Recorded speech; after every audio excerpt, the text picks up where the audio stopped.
Dear children, welcome to my YouTube channel once again. And as we are having preposition videos, so I have come here with my part E, section 1.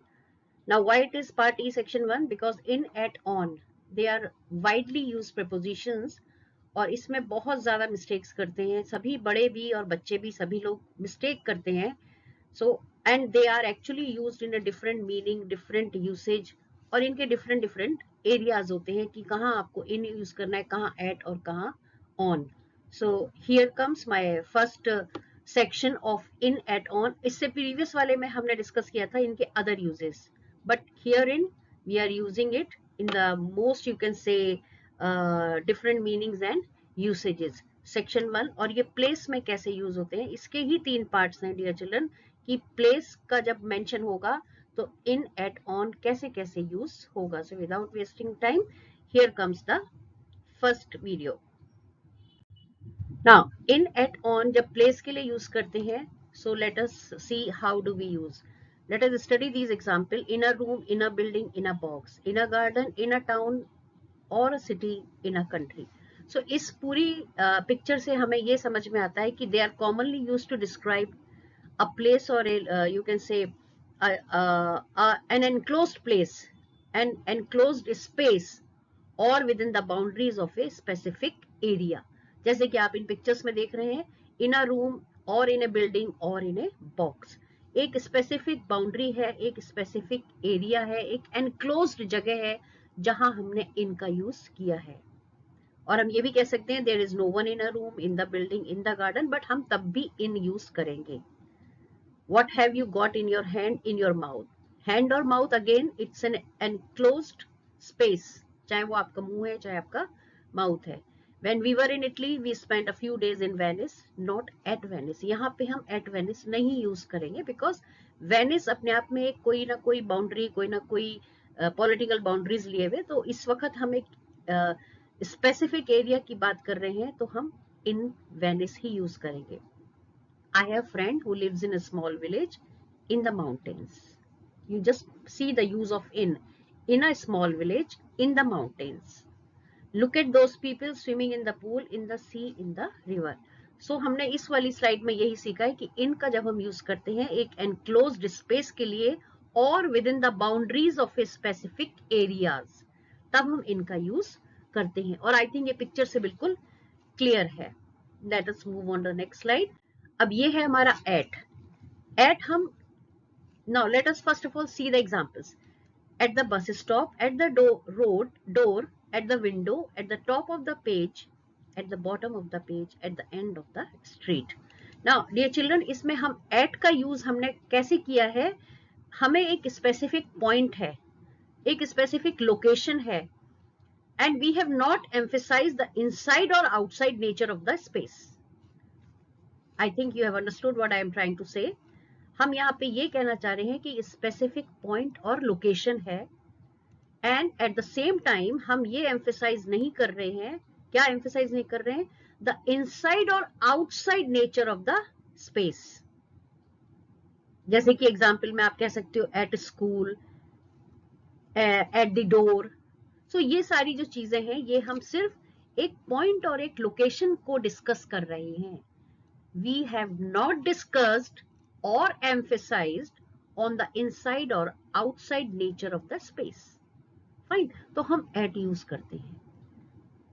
जैसे कि who is the man standing at the bus stop, at the door, at the window. Turn left, at the traffic light, at the church, at the roundabout. Anything you can use. I think ये expressions इसलिए दिए हैं कि you can use them in different expressions like this. इसलिए आपको ये oblique करके इतने सारे एक्सप्रेशंस दिए हैं. Right your name at the top, at the bottom of the page. Angela's house is the white one at the end of the street. When you leave the hotel, please leave your key at the reception. Now herein, in all the examples, it is simply clear, it has been made clear to you that we have used at a specific point or a location. हाँ, it is in reference to the place. Place के reference में ही ये हमारी slide चल रही है. So dear, mind it and just see that we have used it just to point a location without emphasizing inside or outside nature of the space. Fine, I think it's clear. Now without wasting time, let us move to the next slide. Now on का हम use कैसे करते हैं, आप पहले these examples let us read. On the ceiling, on the wall, on the door. अभी हमने last slide में at the door भी पढ़ा है, बट यहाँ पे on the door हम पढ़ रहे हैं. On the table, on the floor, on her nose, on a page, on an island. Now this means, dear children, कि when we have to describe or to, you can say, talk about something which is on a surface or in contact with surface, or you can say physically on top of something. कोई चीज physically किसी चीज के top पर है, किसी चीज के ऊपर है और किसी सरफेस से कांटेक्ट में है, उस वक्त हम ऑन का यूज करते हैं. जैसे कि हमने लिखा है इसमें एग्जाम्पल में ऑन द सीलिंग, तो कोई ना कोई चीज सीलिंग में है, ऊपर छत पे है, फिजिकली टॉप पर है, किसी चीज के फिजिकली कांटेक्ट में है. On the wall again, it is physically in contact with the wall. On the door, at the door और ऑन द डोर में ये फर्क है कि ऑन द डोर का मतलब फिर वही है जैसे कि अभी हम डिस्कस कर चुके हैं कि सरफेस पे है, physically on the surface of the door. But at the door का मतलब फिजिकली सरफेस पे नहीं है, वो एक पॉइंट है, लोकेशन है. I think the difference is clear now. On the table, on the floor, I think you have understood. On her nose मतलब उसकी नोज पे कुछ है, there can be an insect, in there can be anything. On a page, the line is written on a page. On an island, fine. So island के भी वो physical touch में है जो भी है, and the person is in you can say physically on the top of the island. I think ये in, at और on का जो एक बहुत ही हल्का फुल्का डिफरेंस है वो अभी समझ में आ गया होगा. और इसके बाद में एक और स्लाइड लेके आऊंगी, उसमें मैं इन, एट और ऑन के दूसरे different uses in terms of place ही बताऊंगी. अभी हमने सिर्फ थोड़ा सा डिस्कस किया है. इन है कि इनसाइड और विद इन अ प्लेस और in an enclosed space. At है किसी स्पेसिफिक पॉइंट और लोकेशन के बारे में, और ऑन है किसी सरफेस के बारे में, और you can say physically on the top of something. ये एग्जांपल्स भी हैं. I set on the floor, on the ground, on the grass, on a chair, on the beach. There is a dirty mark on the wall, on the ceiling, on your nose, on your shirt. Have you seen the notice on the notice board, on the door? You will find details of TV programs on page 7 of the newspaper. So this is how we speak about in, at and on. I am sure इससे आपको काफी learning होगी, गलतियां भी नहीं करेंगे, और ये समझ में आ गया होगा कि हम in, at, on को जब प्लेस के रेफरेंस में यूज करते हैं तो कैसे डिफरेंट हमारे यूसेज होते हैं. Now let us compare in the end. Let us compare in and at. जैसे कि हम अभी डिस्कस करके आए हैं, इन हमारा किसी चीज की एनक्लोज्ड स्पेस में होता है, और एट हमारा वी डोंट एम्फेसाइज इनसाइड और आउटसाइड नेचर. अभी हमने इसी में डिस्कस किया. So let us compare here also. There were a lot of people in the shop. It was very crowded. So in the shop का मतलब है शॉप के अंदर, the enclosed space of the shop. But we say go along this road, then turn left at the shop. Now here we have not emphasized on the inside or outside nature of the shop. So at the shop, that is somebody is giving directions. Now compare in and on. In and on में वही फिर से आपको मैं फिर से repeat कर रही हूँ. In is inside and on is in physical contact on the top of something. So let us compare. There is some water in the bottle. Fine. In the bottle, the picture also describes the same. But there is a label on the bottle. So जो label है जो bottle का, वो उसके surface पर है, top पर है, physical surface पे है. So on the bottle.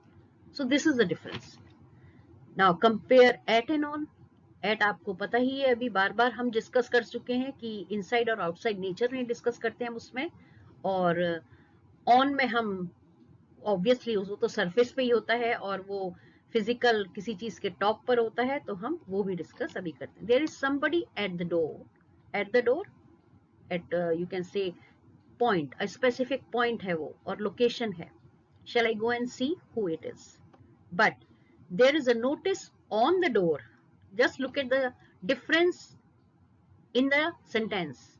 At the door, on the door. So notice जो है वो door पे चिपका हुआ है. It is on the physical surface of the door. It says do not disturb. So dear children, I am sure you must have learnt well. और children क्या, ये तो सभी बड़ों से बहुत गलतियां होती हैं, बड़े लोग भी सीख सकते हैं. And I'm sure it will be of great help to you all. और अब नेक्स्ट वीडियो में मैं आपको इन एट ऑन का प्लेसेस के ही रेफरेंस में I will be coming with next video very soon and I will tell you the difference. और ये वाले तब तक आप डिफरेंस याद रखना. फाइन. ये एक्सरसाइज है हमारी.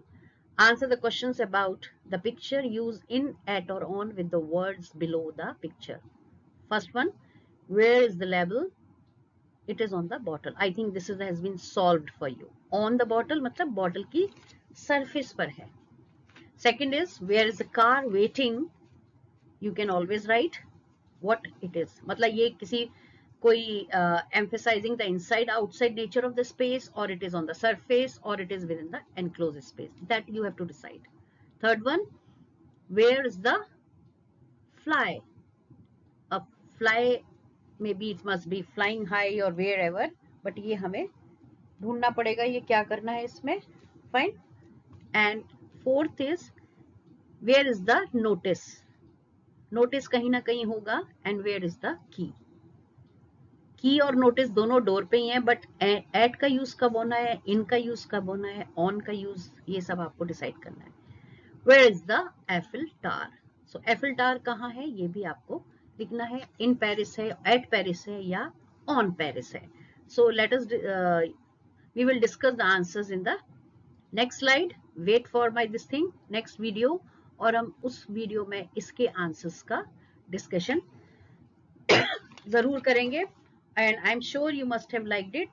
और प्लीज इसमें ये थर्ड वाले में वेयर इज द फ्लाई नहीं है, वेयर इज द आर्म है. इसमें आर्म कर लीजिए, ARM. It's a printing error, so kindly excuse me for this, but then please arm कर लीजिए इसमें.